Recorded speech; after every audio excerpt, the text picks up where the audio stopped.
This podcast is recorded on the traditional and unceded territories of the Musqueam, Squamish, Tsleil-Waututh, and Coquitlam peoples. British Columbia, I've seen your mountains high, seen your pretty rainbows and your blue crystal skies, watched your winding rivers as they flow around the bend. To me you're not a stranger, you'll always be a friend. Coming to you from the West Coast, this is Politicos. Today is February 24th, 2022, and this is episode 278. I'm Ian Bushfield. I'm Scott Lundebaum. And I'm Stuart Prest.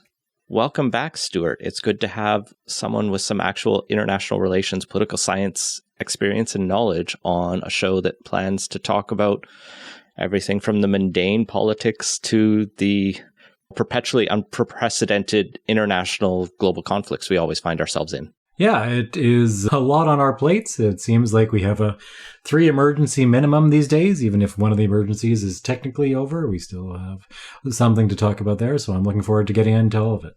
And we're not even really going to talk about the overdose crisis today. But thank you to everyone who contributes to this show every month. COVID. You can join them at patreon.com/politicos. Let's do the greatest BC Premier bracket super quick this week. You've heard all of these premiers before. Last week, we put up the NDP premiers, the greatest of the greats on that party team. Dave Barrett just crushed John Horgan 57-18. I think the case for John Horgan is that he's the only one who has won re-election as an NDP premier, and I think he is now the longest serving NDP premier in history.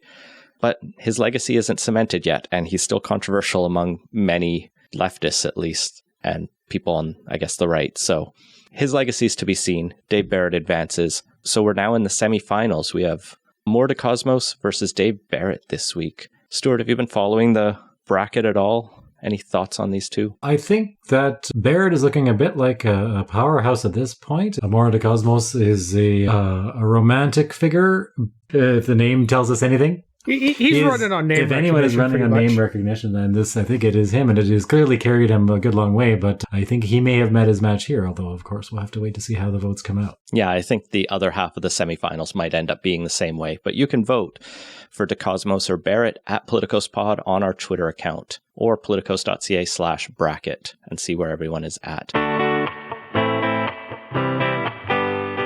Let's jump into the first segment, the budget that we don't have much to say about. The BC NDP dropped their 2022 budget earlier this week. It follows the economic strategy Scott and I talked about last week. There is new funding in this. There's some good news for the province. We're not in as big of a deficit as predicted, as it seems like many provinces have had better revenues than expected. And BC is choosing to spend. I like to compare this against Alberta, where I just saw Jason Kenney drop their budget and he's touting a surplus, that they're back to surplus, versus BC, I think, could be there, but we are choosing to spend. So we were considering a $9.7 billion deficit. In November, that had been upgraded to $1.7 billion, and now it's just going to be $483 million deficit. Nevertheless, in the next 2 years, we're still going to look at deficits of $4 billion and $3 billion, respectively, as the government tries to continue to build out and meet all of the social spending it promised. The big challenge in here is there's nothing big. Also, part of the reason the finances are in decent shape is the property transfer tax revenue has been coming in fast and furious from a very frothy market, and it's probably good that they're not counting on that to continue. Among the big highlights, the government is touting that the goal is to have $20 a day daycare by the end of 2022, which I can't wait for. That'll save me $400 a month per child, which is serious money. That's largely funded by the federal transfers that have been announced with the Trudeau deal, as well as some increases to spending locally. There's money to reduce EHS wait times on 911, getting more dispatchers and paramedics. There's money for surgical waitlist reduction strategies. And they're going to expand as promised in the throne speech, the Ministry of Finalrod is being split up with a new Ministry of Land, Water, and Resource Stewardship, which shall ever be known as the Ministry of Land Wars. Never start a Ministry of Land Wars in Asia. What a wait for that. Yeah, that felt like a better joke at the start of this week. Jesus. Mm-hmm. There's going to be more money to Go ahead. On the plus side, it no longer sounds like a Lord of the Rings character. It was a pretty bad mouthful. It will be interesting to see how this ministry moves forward, because the goal of the government is to really try to work reconciliation into and climate resiliency and environmental conservation into a holistic strategy. And so cutting off forests and rural development will allow the government to put its focus a little bit better on the different elements of the province's natural resources and, I guess, rural areas.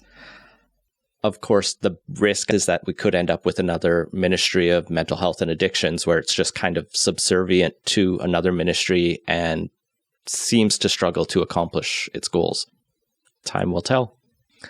There's a lot of small things in this budget, things like PST is coming off heat pumps and used zero-emission vehicles, and they're going to increase the PST on fossil fuel heating equipment, so just incentives towards Clean BC, money for year-round wildfire service, money for building back from the floods, extending government care for kids until they turn 27 so they don't age out of care. Things that are all, I think, reasonable and viewed well and positively, but not a lot of big headlines or banners, which it turns out no one would have noticed anyway.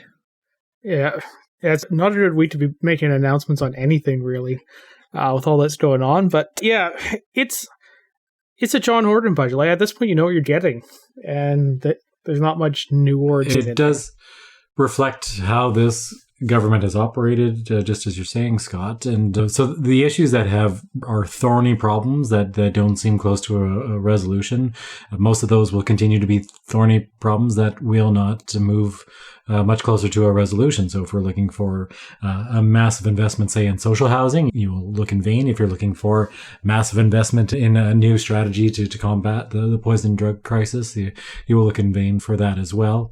Some of it is hard to evaluate just what a big difference it will make. The sprinkling of $1 million here and there, some of that is going to be significant spending, but it can be a little hard to gauge from this point of view. The fact that they are moving ahead on daycare, even though they're not at $10 a day, the fact that they're moving towards $20 a day this quickly, that is something I think the government can speak positively about here. And the money put towards flood restoration, that's serious cash as well. Watching how the money is spent and how effectively will be a task for government watchers, I think. Yeah, I think you hit the nail on the head for a couple things there. Like, Liberal finance critic Peter Millibar was commenting on this budget, and he criticized the, quote, lack of measures to meaningfully address cost of rising housing, gas, and groceries, and that there's no new funding for mental health and addictions programs. And given that we are still in a state of emergency or public health emergency for mental health and addictions, the overdose crisis, the poison drug crisis, it's shocking there's not more there. Like, the government, we saw record numbers of deaths last year on top of record numbers of deaths in 2020 due to poison drugs.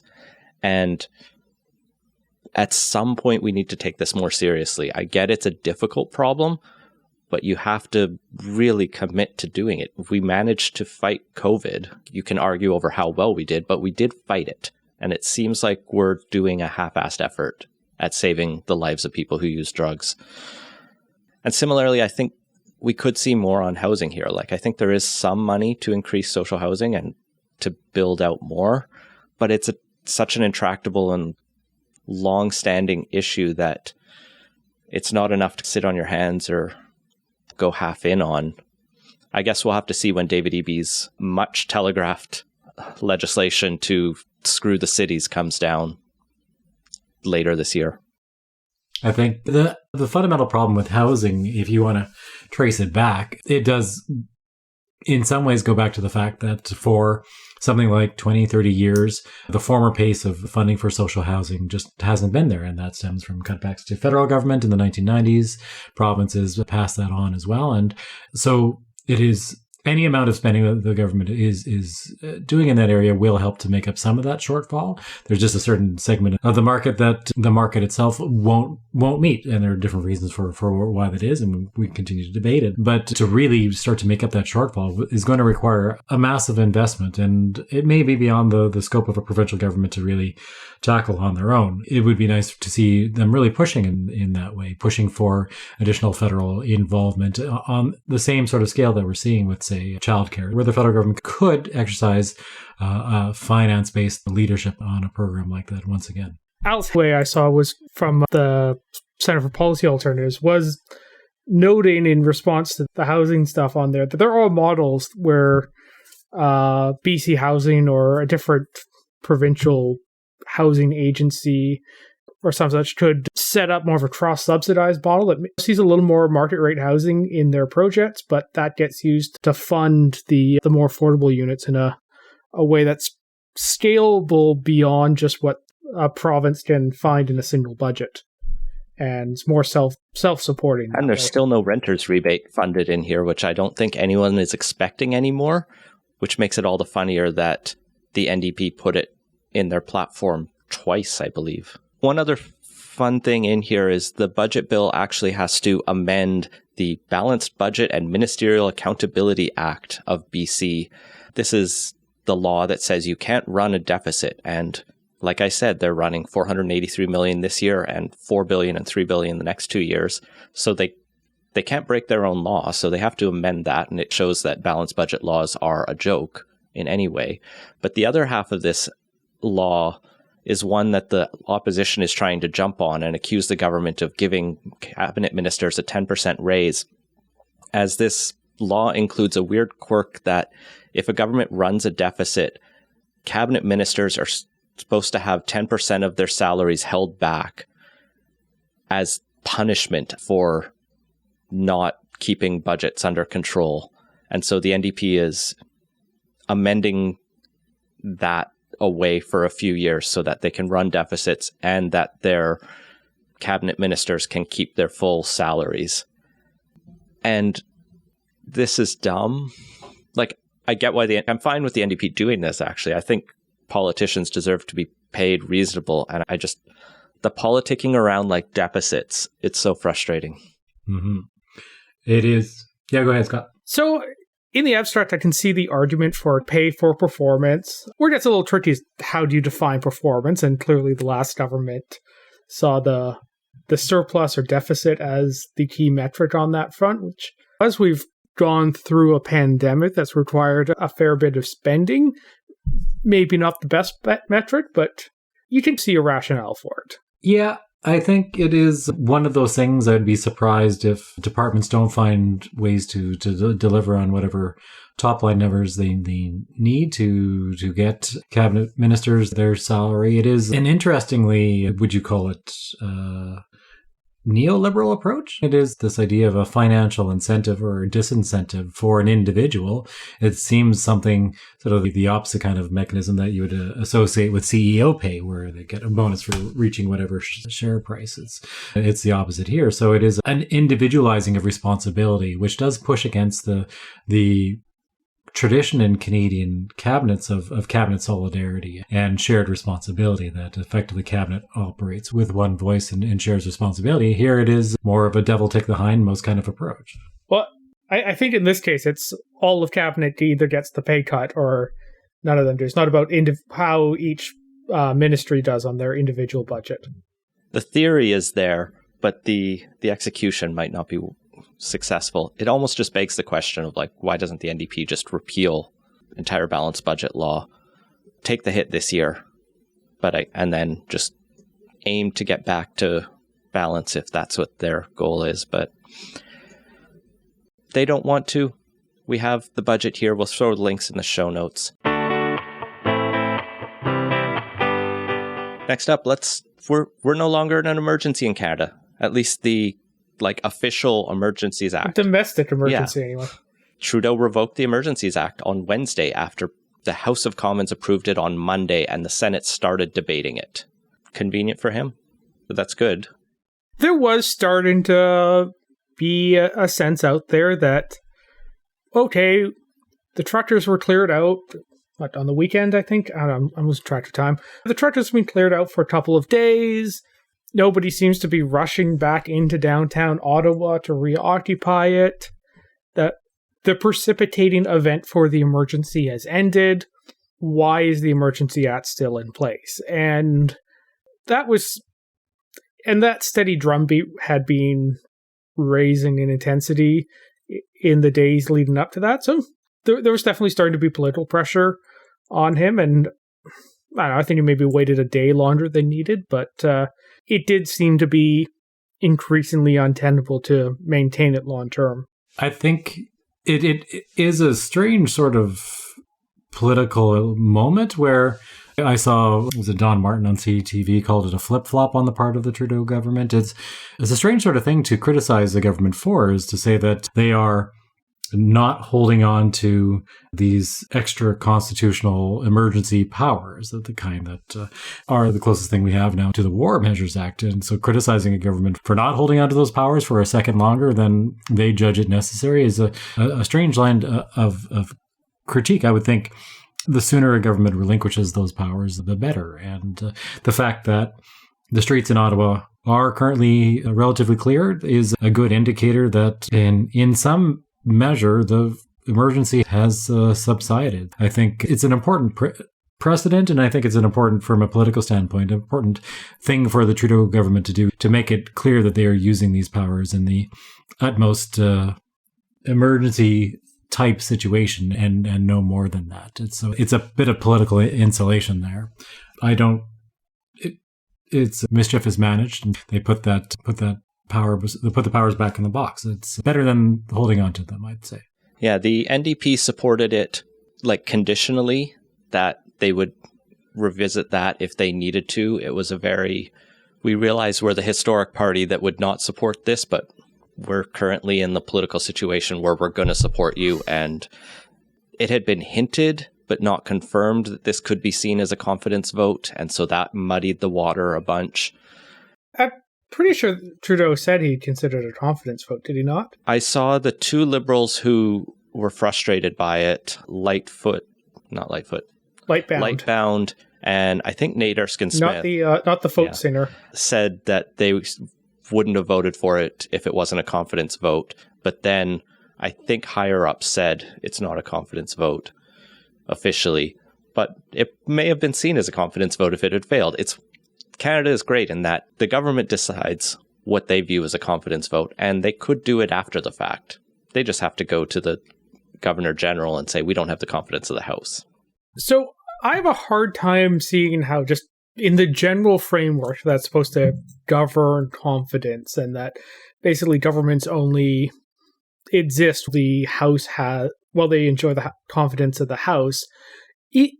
A piece of legislation as significant as the Emergencies Act, it is hard to square the invocation of that being rejected with a government holding the confidence of the House. Even if it was not declared a formal confidence motion, it would speak to the fact that the government is no longer able to win crucial votes, even if they're not formally designated as such. So I think it operates as if it were a confidence motion, even though it is not formally declared as such necessarily. The Liberals also did manage to secure Elizabeth May's support, although fellow Green Mike Morris went with the opposition to the motion with the Conservatives in bloc, who also voted en masse. More fundamentally, I think the fact that we're using the Act here, I think the division is in some ways not surprising, but it also reflects the fact that this Emergencies Act is not necessarily a great fit for what was actually happening in the country. This was the federal government having to step in to deal with the failure to perform by two other orders of government. Right? The maintenance of public order within a province is not the federal government's job. It is a provincial job. The provinces tend to delegate it to the city, and the city in question is utterly incapable of governing itself in all sorts of ways, and including policing itself in this instance. And the provincial government just did not seem to be terribly interested in picking up the slack. And you can ask whether it really rose to that formal definition of an emergency is now spelled out in the Act, but it also is worth asking, was there another choice available to the federal government and to Ottawans, given the situation? It was clearly an untenable situation that no one else was willing to step in and resolve with the speed necessary. And I wonder if that question would have been teased out heavily in the Senate debates, and perhaps Trudeau was conveniently avoiding a defeat for his act in the Senate, because there you have a largely independent-minded body with no electoral concerns, and this is the one chance they could have had to really give some sober second thought to the situation. So maybe he didn't have the votes. Especially because it was pretty questionable on whether or not the situation was beyond the ability of a single province to resolve, which is the requirement under the Act. Now, Ontario wasn't doing super great on this, and they had invoked their own Emergencies Act before, a couple days earlier before the federal one came in. But it's not clear that if Ontario was just working better as a government, that they wouldn't have been able to handle all of this. And ultimately, none of the powers of the Act, none of the stuff that empowered police and the government to do that they wouldn't have been otherwise able to do was ultimately needed in resolving this. The police just brought in some more police, did a pretty textbook case of crowd control and dispersal. Ontario had already been able to freeze funds through existing laws that they went to court to get court orders for. It is just far from clear that there wasn't the ability of Ontario to handle this, but they just weren't doing a good job of it. Just to put it in another way, the federal government's involvement wasn't required, but somehow it proved necessary for the situation to be resolved. The provincial government should have been able to deal with it. And this is in evidence, too, given that the powers that ultimately turned the tide were ordinary police powers, where people were breaking the law pretty demonstrably, and they were informed by the police that you are breaking the law, and if you don't desist from breaking the law, we're going to arrest you. And then, lo and behold, those who failed to desist were arrested. And so it's another reason why it probably for the best that the Emergencies Act has been revoked, because the next time that happens, the police can do the same thing, and they don't need the Federal Emergencies Act to resolve that emergency. And yet, it's pretty clearly not an accident either that the response by the police changed effectively the day that the Federal Emergencies Act was announced. We saw the chief of police in Ottawa resign. We saw a new form of leadership involving both the Ontario Provincial Police and the RCMP involved, and we saw this much more determined approach from effectively that moment on. So it's as if the Emergencies Act did little other than put other orders of government on notice to get their act together, and so this is arguably not what you want your Emergency Act to be used for, and yet not the Emergencies Act that we deserve, but the Emergencies Act we needed. It's just something that should not have happened the way it did, and yet it did. So we'll have at least 3 different venues in which to continue having this debate, as the Act is facing multiple ongoing lawsuits. The Canadian Constitutional Foundation and Canadian Civil Liberties Association have separate court actions. The province of Alberta has a court action going.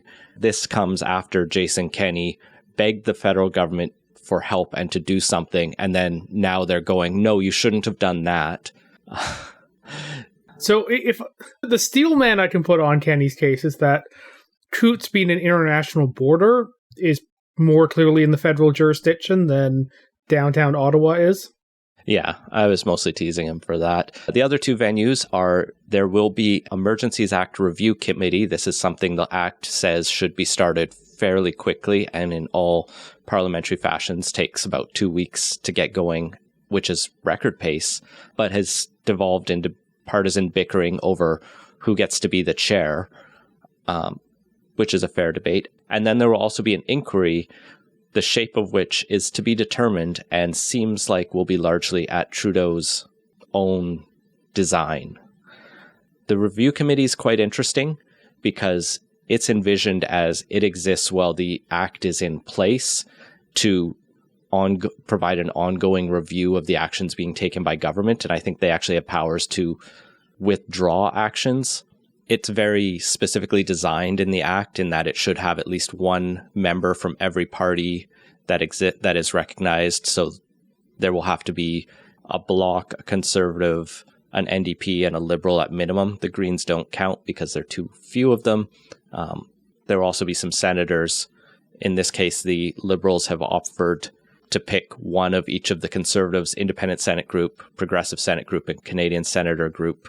But the Liberals controversially said there should be a Bloc, an NDP, and a Senator co-chair, and just tried to squeeze the Conservatives out, which made them mad. Understandably. So it's also a bit... That was evolving today. I assume somebody's going to have to give way there. It seems a bit churlish to block the Conservatives and try to bring everyone else in. It is...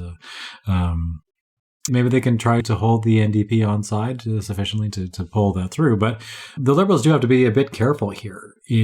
If it looks like they're trying to run the committee or whitewash the work of the committee, this Liberal government has long had a dim view of parliamentary committees investigating their work. That is not something that Trudeau and Trudeau's cabinet has historically been friendly to, and we've had a number of experiences of that already. It's quite possible we'll see a series of fireworks happening in and around the committee, its work, its composition, as long as it exists. And yet its work is important. It's good that we have someone looking into this, even if it does turn into a partisan bun fight. And similarly, the inquiry, Trudeau's initial comments are that it could look at policing and it could look at the influence of funding and disinformation into this, both foreign and domestic, which I think are all valuable and important questions. But we also need to ask the questions about what did the government actually do with this act? Whose bank accounts were closed? What did banks do with this power? Because there are reports, both the more questionable ones from certain MPs of people who may or may not exist, but also just banks were given carte blanche to close people's accounts if they were suspicious, and they were protected from liability. And that's a severe power that, if was used, we should know, and should know how to ensure is used judiciously and carefully if and when there is a next time.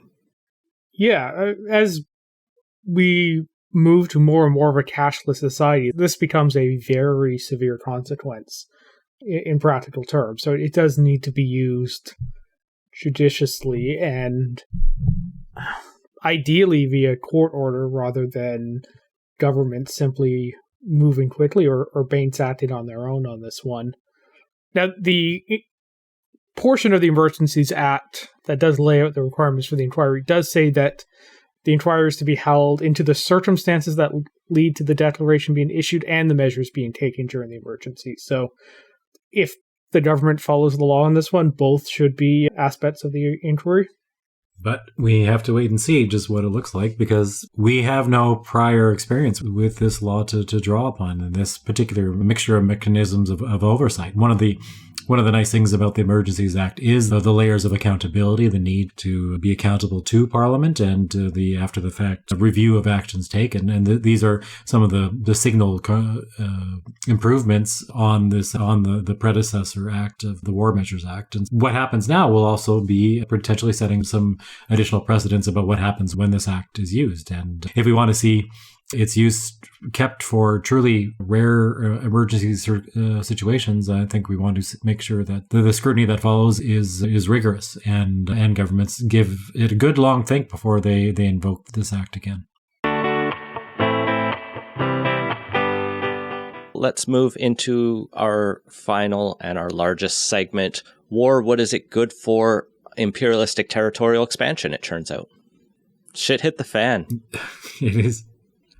Yeah, as you alluded to with that segment title, as I'm sure everybody with a working internet connection or any connection to the outside world is aware, Putin's launched an imperialist war of conquest against his neighbor, Ukraine. It is something rarely seen in effectively the post-World War II era, the modern international order. We don't see independent states waging wars of territorial conquest against other independent states.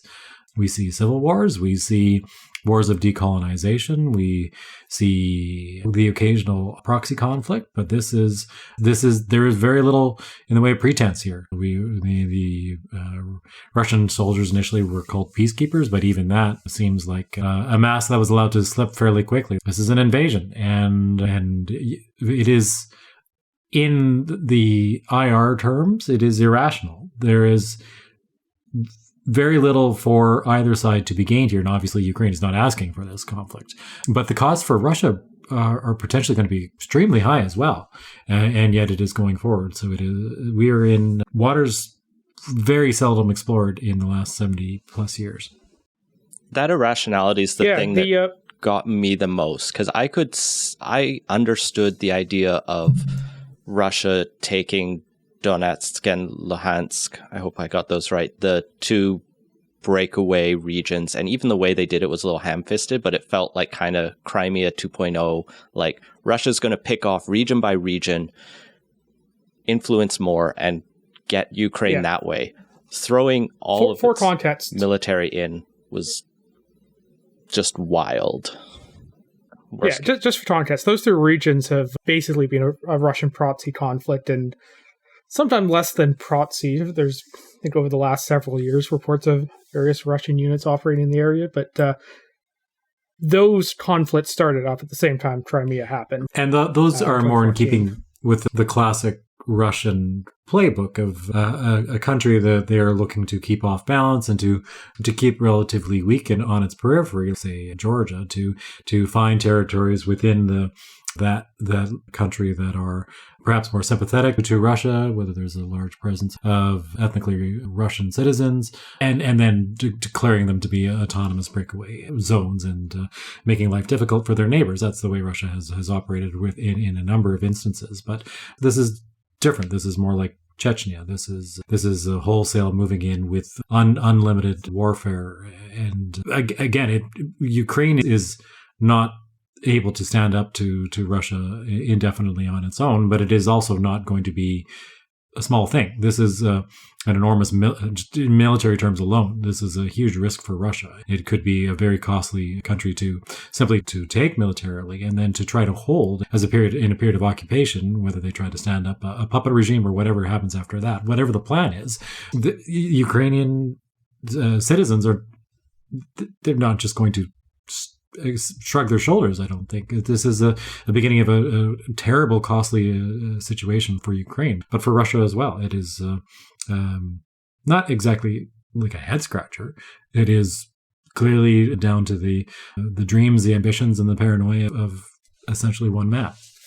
And so moves history on occasion, but to see the fate of Europe once again being decided along these terms, or a chunk of Europe, I should say, this is taking us back to, in some ways, 1939, where the last time we saw something quite like this. Yeah, so Putin, I think on Monday gave a speech that basically outright rejected the autonomy and statehood of Ukraine, considered it illegitimate, and not only that, it expanded that view that basically any former Russian territory was inherently part of Russia, and that Russia was within its rights to reincorporate into its sphere of influence territory. It's not exactly clear what the end arrangement Putin is trying to achieve here, whether that's a client regime installed in Kyiv or full-scale incorporation back into Russia, but it is very clearly a case where Putin is trying to undo the changes of 1991. If we take him at his word, and I don't think we should, obviously, but his justification is he's claiming that he wants to see the demilitarization and denazification of Ukraine, and we don't need to get into the latter.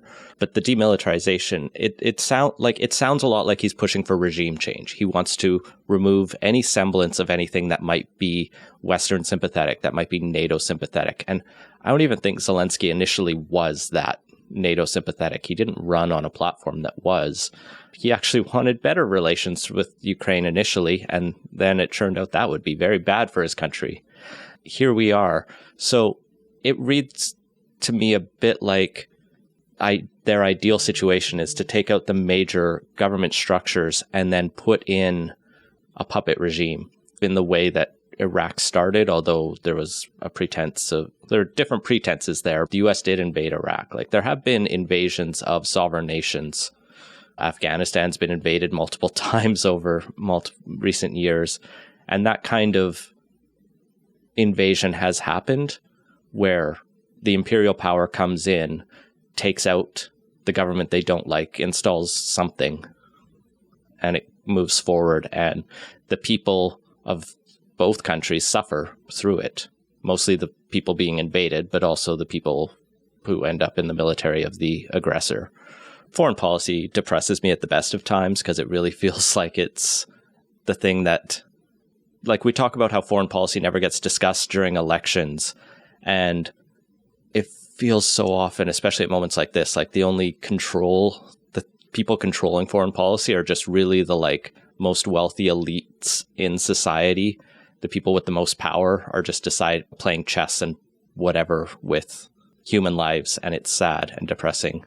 And yes, studying international relations is often highly depressing. You're learning to explain why the world seems to unfold in the continuous set of tragedies that it does. But one of the things I think we'll spend some time thinking about in the aftermath of this conflict, however it plays out, is just what is changing in the world to have this kind of situation unfolding once again. It's just, as you said, there are a few examples where we have seen action in one country by a neighboring country.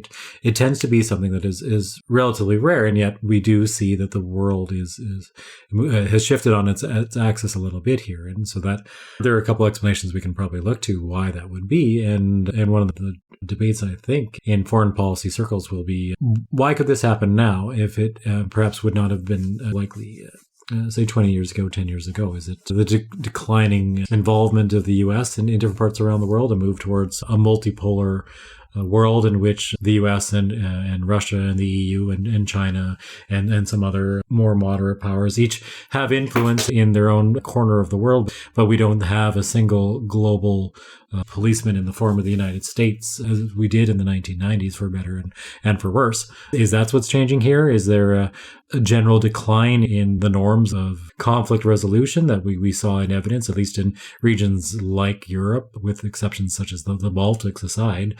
Europe was a relatively peaceful corner of the world for a significant period of time, and perhaps that is coming to a decline. The norms are changing, or is it simply that this is an outlier where someone like Vladimir Putin can spend 6 months reading history books and come to the conclusion that Russia should be bigger, and then act on that. And once Putin is removed from the scene, we'll have a return to a more peaceable world once more. Could be all of the above. I think it's all of the above. It really does seem like that. Yeah, there are definitely challenges emerging to the rules-based international order. It is not as clean cut as it used to be. I will take issue with the 6 month remark, because I am pretty sure this has been a much more long-standing thing. Not only is the Russian aggression against Ukraine going back to 8 years to 2014, but Putin's long articulated the view that the collapse of the Soviet Union was the greatest geopolitical tragedy of the modern era, I think is how he phrased it. And also general Russian views around geopolitics is that their imperative is to push out as far as they can, in large part because there are very few barriers between Europe and Moscow. The Northern European plain is real easy to drive an army across for the most part. And as such, they've always tried to maintain as much a standoff as they can. It's remarkable that we're back into a world in which we're measuring the distance between capitals as traveled by a tank, where that was not how we tended to think about peace and the maintenance of peace for the last 20, 30 years, where there's a certain amount of debate about the role that NATO expansion has played in provoking Russia. And this, to get to that argument, you do have to some extent simply ignore the sovereignty of Ukraine and the right to self-determination of the Ukrainian people. If they want to apply to join NATO, it ultimately should be up to them and not necessarily up to any other power to prevent them from trying to join an international organization. And for a period of time, that worked for Russia as well, and now it doesn't. Russia was not on the cusp of being invaded. It is a reflection of, again, a change in the dynamic where whether it's paranoia or megalomania, there is something that is non-rational driving that calculation that Russia needs to do something in Ukraine to make itself safe. Again, there are ironies abound here. Russia has set a chunk of its wealth on fire by this action, both in terms of its own military resources, but also the Russian stock exchange and its ability to act in the broader global community. It is going to be hard for even countries that are dependent on Russia, like Germany, to try to downplay this. The sanctions are coming, and they're going to be steep, and they may not be as strong as those who oppose the action would like them to be. But the world is more difficult for Russia today than it was 2 days ago. On that joining NATO point, this has, I think, been a pretty clear vindication of all the countries that willingly sought NATO membership in the last couple decades on why that is important.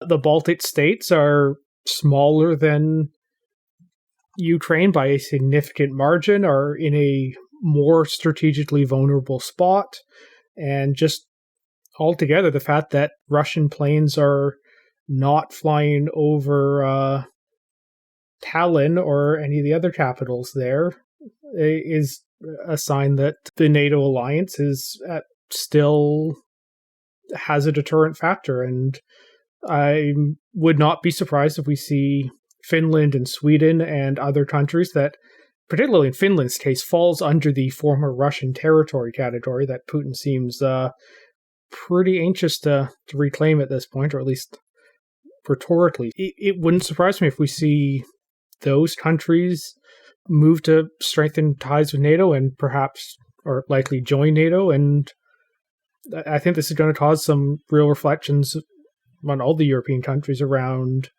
their defense spending and orientation. And a lot of them have let those capabilities lapse over the last 30 years, and they're in a much more vulnerable position than they otherwise would be.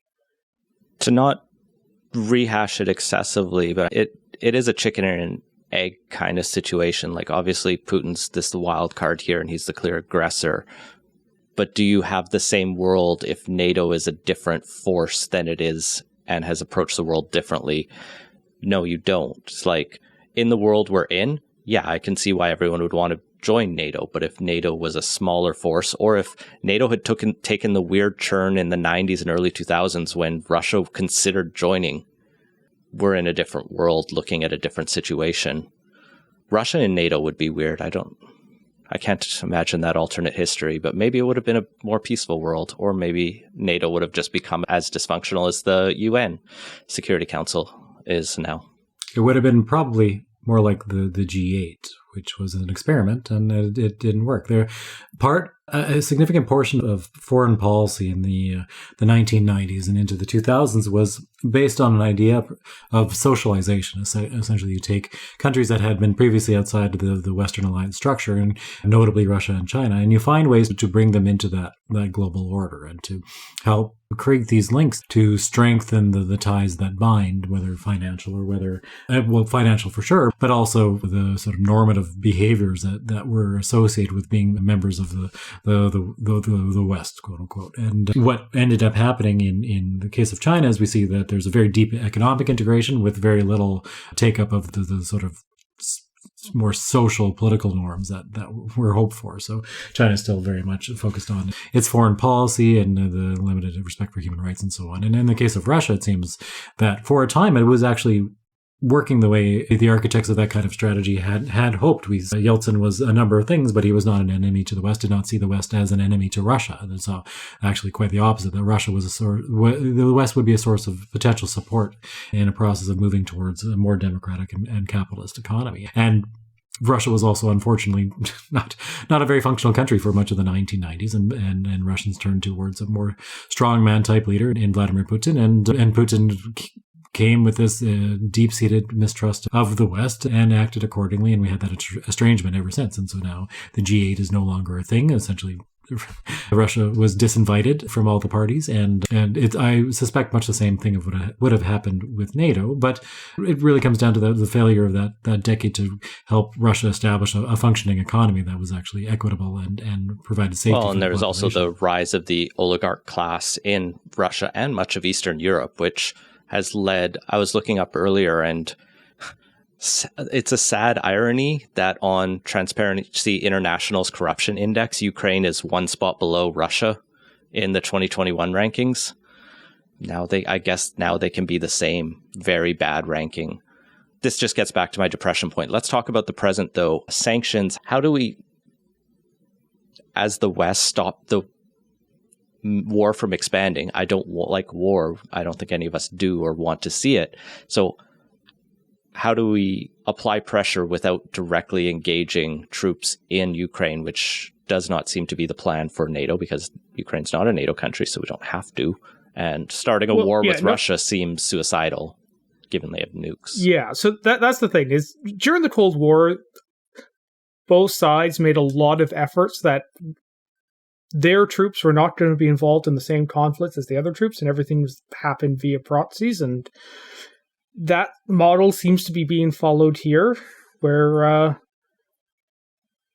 there will be support. There has been a fair bit of support to Ukraine in terms of material, intelligence, weapons. The javelins that have been supplied, from all reports, have seemed to be getting a fair bit of use right now. But there is no desire among any NATO leader to have this expand to include NATO as well, and nor should it, because the nuclear factor makes the tail risk on that very bad.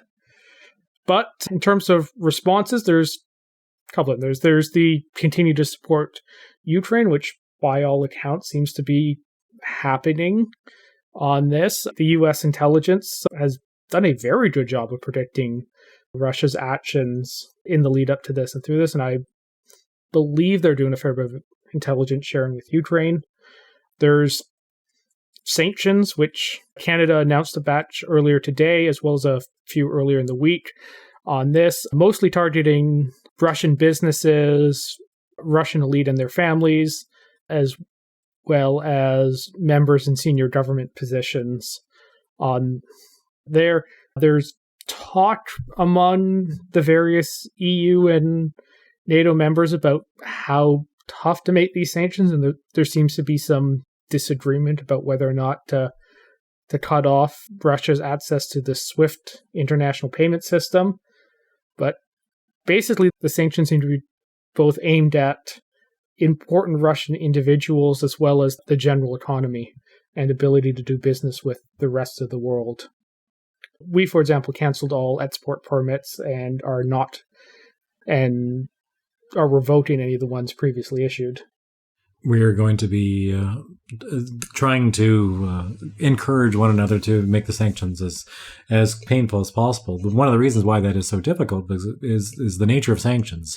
To hurt another country, you have to hurt yourself, effectively. You have to deny yourself the business opportunity in order to deny the target of the sanctions, the business opportunity. And so it's a real coordination problem, particularly when countries such as Germany have been quite dependent on Russia for things like energy supplies, which is crucial to the German economy. And so it is a real dance, and we see Europe is obviously at the center of this. It is the major source destination for all kinds of Russian exports, notably energy, but not just that. And it is a source of materials for the Russian economy as well. And so you need the community of states to come together to make the sanctions work, to make them really bite. And China is going to be obviously a crucial factor in that as well. If the entire world shuts Russia off, that will matter. But if there is still a trade conduit with China maintained, then it's going to be less effective. And so I think a great deal of effort will have to be expended to ensure that the sanctions are as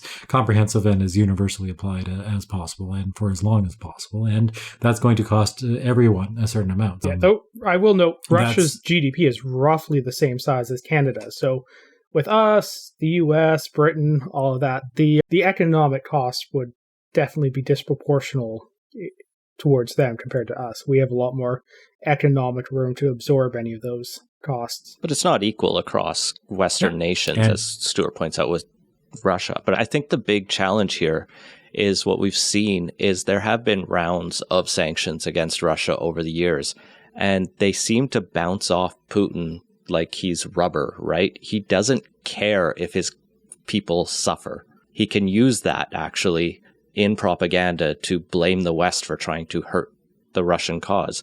Now, what gives me some hope are the widespread protests that are being reported in Russia. And there's obviously a crackdown on that. CBC says 1,700 people or more have been detained as Russian people are protesting this invasion.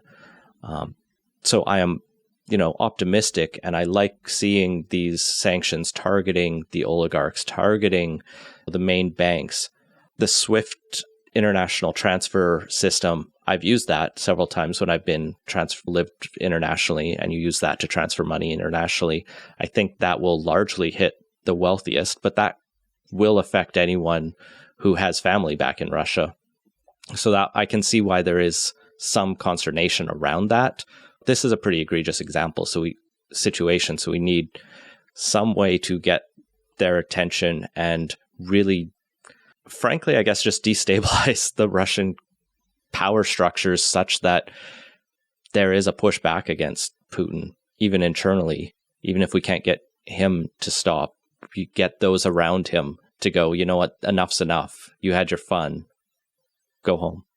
Yeah, and seizing the assets were held in Western countries would do quite a bit to personally hurt those who have the biggest hand in this.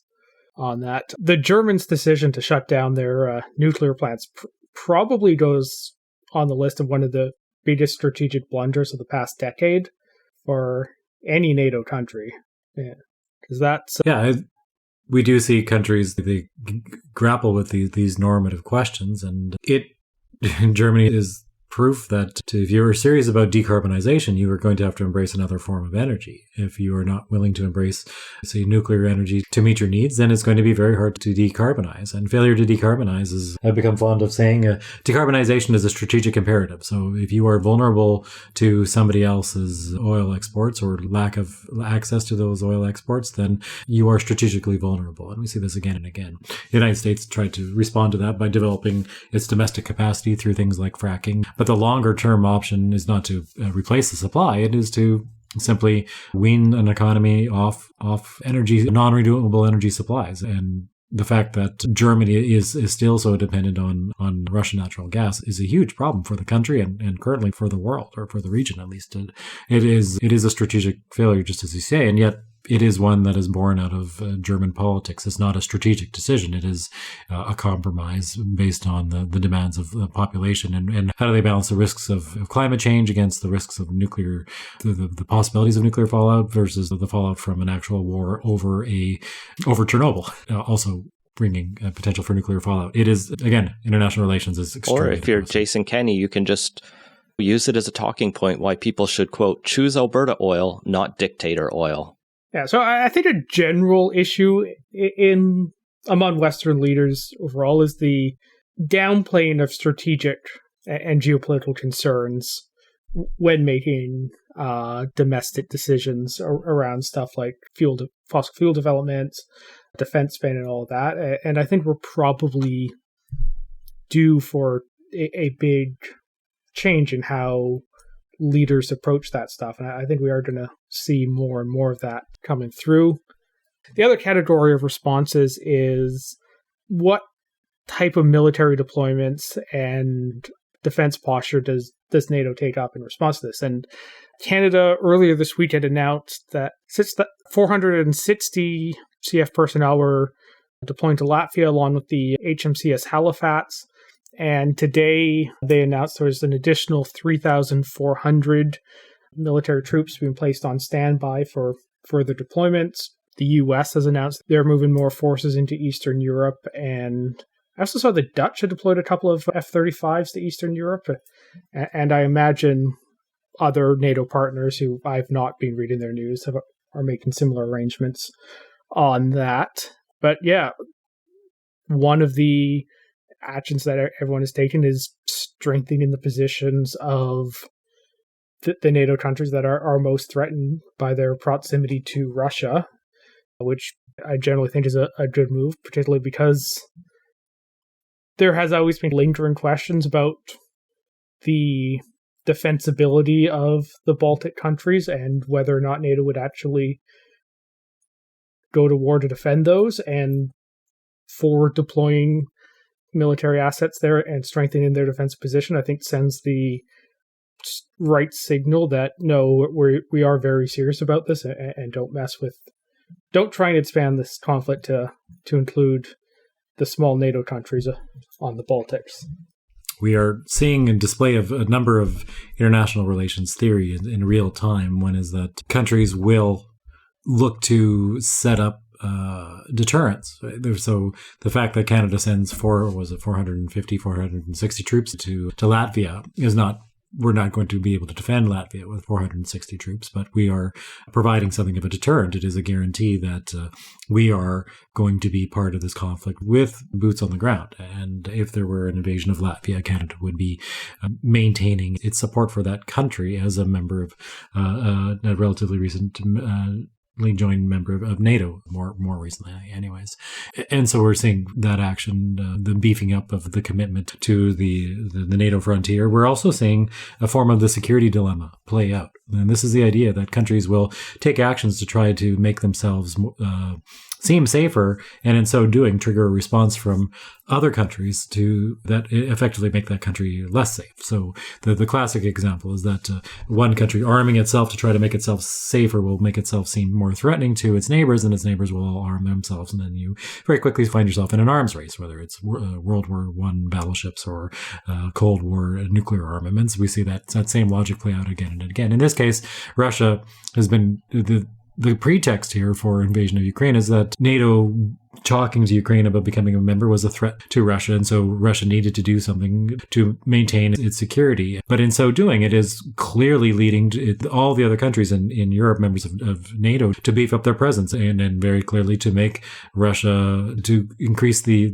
threatening posture of NATO in those countries. And so Russia, by its own action, has made itself less safe. And so, again, international relations is full of examples of that, where states will do something and produce the opposite of the intended effect. And Russia is in the midst of doing that to itself. Yeah, and this is absolutely a reminder that while we all want the international rules-based order to persist, there's no guarantee that it will in the future, will be able to hold. And it is important for countries to maintain the ability to adequately defend themselves. And it's something that Canada's often lost sight of, and this should probably spur a renewed interest in ensuring our military has the adequate equipment it needs to be able to protect Canada and well as support our NATO allies. And 12 years ago was when the government announced they were going to be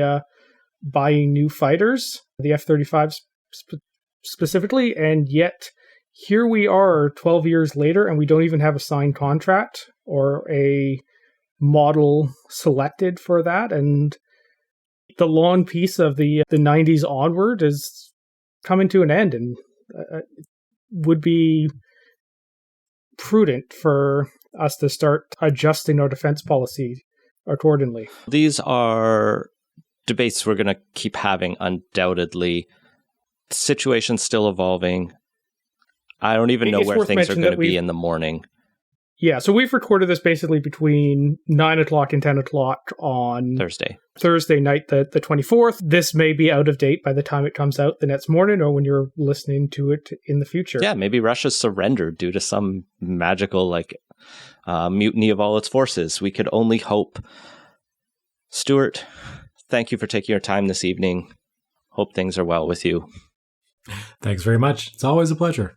And that has been Playtoast. Find links to everything we talked about at playtoast.ca.